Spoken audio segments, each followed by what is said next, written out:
Bien-aimés du Seigneur, la paix soit avec vous. Aujourd'hui, comme dimanche dernier, le Seigneur continue de nous livrer son testament spirituel avant son départ vers le Père. La particularité du message de ce dimanche est qu'il nous promet un autre défenseur dont il précise qu'il sera toujours avec nous. Nous voyons donc, bien-aimés, combien fort est l'amour, la sollicitude de Dieu pour nous. Jésus va monter au ciel le jour de l'ascension, mais il nous promet qu'il ne nous laissera pas orphelins. Quelle bonne nouvelle pour nous! Quelle bonne nouvelle de se sentir entouré par cet amour qui ne nous abandonne pas. Cependant, cette promesse est précédée d'une condition. Si vous m'aimez, vous garderez mes commandements. C'est dire donc que l'application des commandements de Dieu est la mesure de notre amour pour lui. Mieux encore, l'amour de Dieu est égal à la pratique des commandements de Dieu.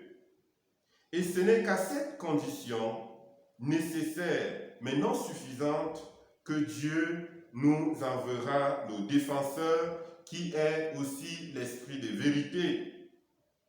Vous me demanderez pourquoi je parle de l'amour de Dieu comme condition nécessaire mais non suffisante.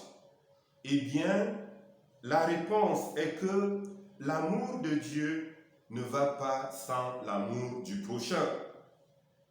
Tu aimeras le Seigneur ton Dieu de tout ton cœur, de toute ton âme et de tout ton esprit et de toutes tes forces.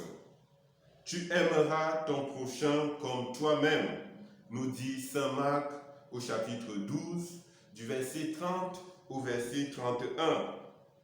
Aussi, saint Jean nous dit, si quelqu'un dit « j'aime Dieu » alors qu'il a de la haine contre son frère, c'est un menteur.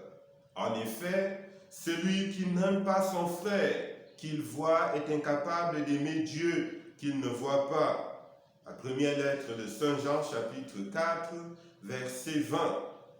Alors, comme nous l'avons déjà dit, ce n'est qu'à cette conditionnalité de l'amour de Dieu et de l'observance de ses commandements que le Seigneur nous enverra le défenseur. Mais pourquoi Jésus appelle-t-il cet esprit défenseur?